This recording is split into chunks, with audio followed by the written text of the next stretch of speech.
Welcome to me not being bothered to. Okay, my cut's actually doing heading. Welcome to me just reading Girls in Pieces. I shall just warn you, this book does contain substance use and alcohol abuse, and I'm pretty sure drug abuse and self-harm. So if you've got a problem with that, just don't watch this video. Cause I'm now gonna start reading Girls in Pieces anyway. And I do have ADHD if you're concerned before anyone says that. 1. What's your story, Morning Glory? Like a baby. I've also got dyslexia, so don't make fun of me, please. I'm begging you. Like a baby harp seal. Like a baby harp seal. I'm white.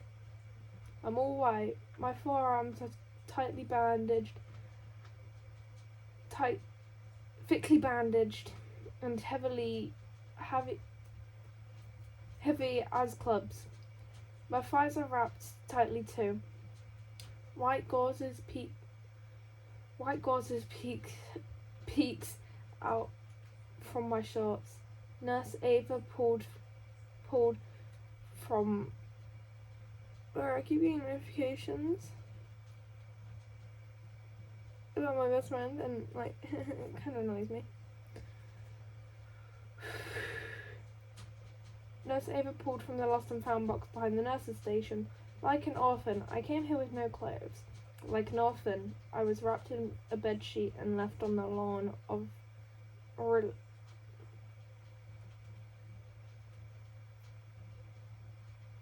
Regent's Hospital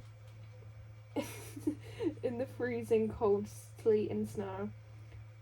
Blood seeping through the flowered sheet. The security guard who found me was battered in methanol cigarettes and the flat sink of a coffee machine. There was a curly forest of white hair inside of his nostrils. I can read in my head, just not out loud. I only struggle when I read out loud, so. He said, "Holy Mother of God, girl, what has been done to you?" My mother didn't come to claim me, but I remember the starry night. They were all like salt against the sky, like someone spilled the shaker against a very dark cloth. That mattered to me. The accidental beauty. The last thing I thought I might see before I died on this cold, wet grass. I'm just gonna make weird noise. I'm on a channel page, just make it less awkward. The girls here, they tried to get me to talk. They want to know, what's your story, Morning Glory? Tell me your tale, Snail. I hear their stories every day in group, at lunch, and in crafts, and at breakfast, and at dinner, and on and on. These words that spill from them, black memories, and they cannot stop. Their stories are eating them alive, turning them inside out. They cannot stop talking. I cut all my words out. My heart was full of them. I room? It literally says I room. So that's not my reading, so shut up. I room with Louisa. Louisa is older and her hair is like red and gold Nosy oceans down her back. There is so much of it she can't keep it all in with braids or buns or scrunchies. Her hair smells like strawberries. She smells better than any girl I've ever known. I could breathe her in forever. My first night here, when she lifted her blouse to change for bed, in the moments before that crazy hair fell over her body like a protective cape, I saw them all. I saw all of them, and I sucked my breath hard. She said, "Don't be scared, little one." I wasn't scared. I've just never seen a girl with skin like mine. Chunky pages now. I'll be about this. Every morning is spoken for. We wake up at 6 o'clock. We drink lukewarm coffee or watered down juice by 6:45. We have 30 minutes to scrape cream cheese on our cardboard bagels, or shove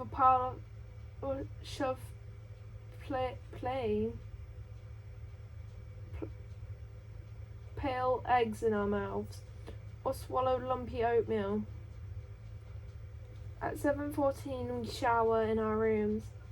There's no doors on our showers, and I don't know what the bathroom mirrors are. They're not glass, and your face looks cloudy and lost when you brush your teeth or comb your hair. If you want to shave your legs, a nurse or an elderly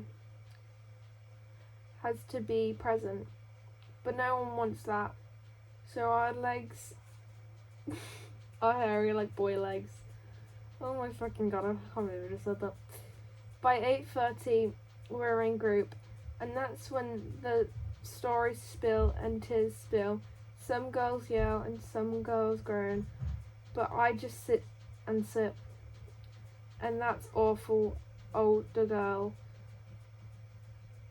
And Blue with the bad teeth. Every day she's saying, "Will you talk today, Silent Sue? I'd like to hear from you, Silent Sue. I'd like to hear from you, Silent Sue, today. Wouldn't you, Casper?" Casper tells her to knock it off. Casper tells us to breathe, to make accordions by spreading our arms way out and then pushing them in, and then pulling them out. And don't we feel better just when we just breathe? Meds come after group, then quiet, then lunch, then craft, then individual, which is when you sit with your doctor and cry some more. And then at 5 o'clock there's dinner, which is more not hot food and more Blue. Do you like the macaroni and cheese, Silent Sue? When you're getting those bandages off, Sue? Oh my god, I've got an itch and it won't go away, and it's a massive itch. It does my head in. And then entertainment, and after entertainment there is a phone call and more crying, and then it's 9 p.m. and more meds, and then it's bed. The girls piss and hiss about the schedule, the food group, the food and group, the meds, everything, but I don't care. There's food and a bed, and it's warm, and I'm inside and I'm safe. My name is not Sue. And that's like really creepy. Just saying your name isn't something that everyone says it is. That just creeps me out for some reason.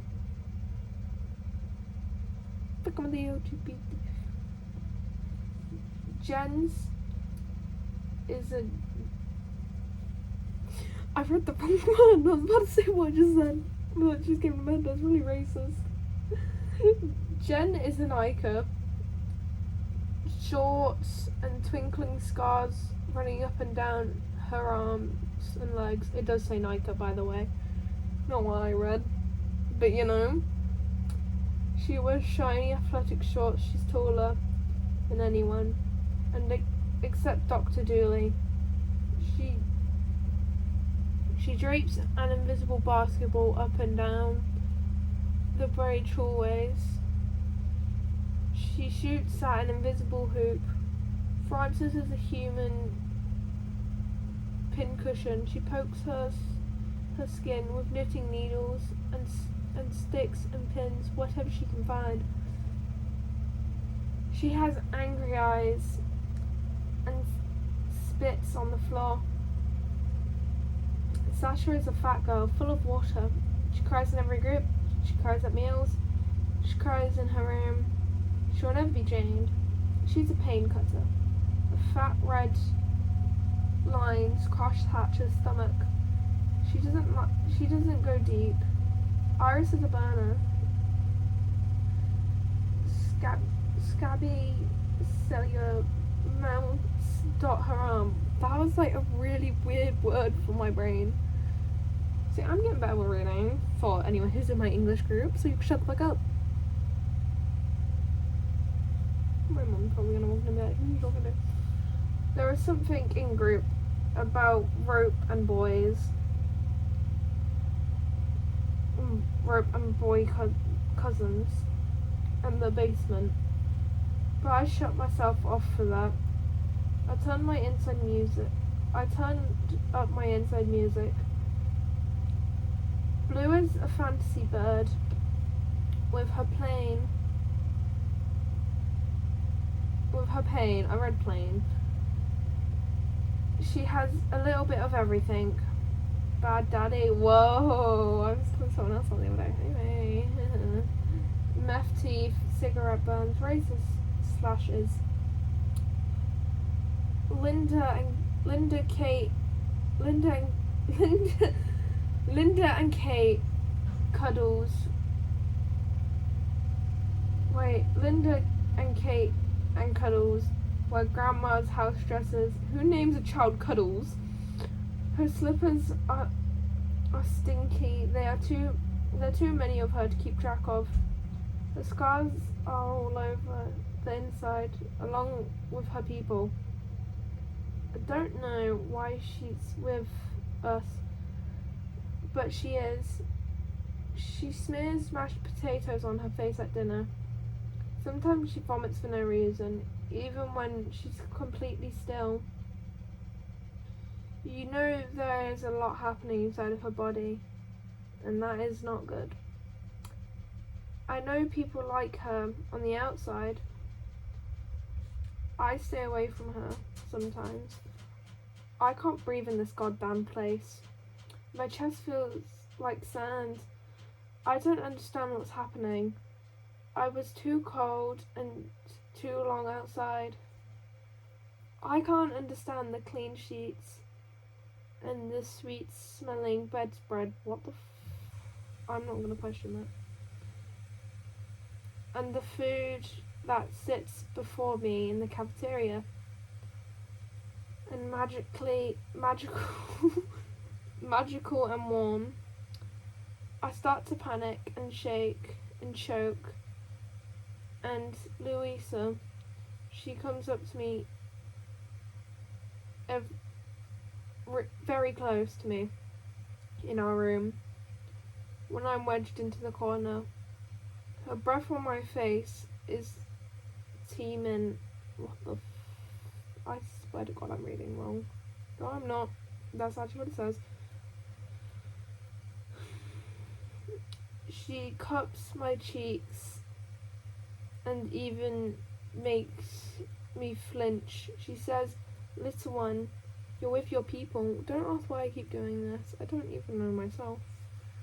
I just feel like doing it. The room is too quiet, so I walk the halls at night. With my lungs hurt, I move slowly. Everything is too quiet. I trace my finger along the wall. I do this for hours. I know they're thinking about putting me on sleeping meds after my wounds are healed. I can be taken off antibiotics, but I don't want them to. I need to be awake and aware. He could be anywhere. He could be here. Whoa! Yo! I think this girl ever got raped. Bearing in mind, I haven't read this before, and I still haven't. Okay, I've read half of it and gave up, and then started skimming through the pages.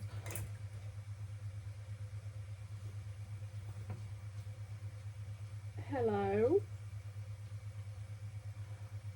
Well, that's fucking scary. Did that just fucking like start falling? I thought my kitten was up there or some shit. That was actually like, fucking scary. Right. Try to get him. Yeah, come back for part 2.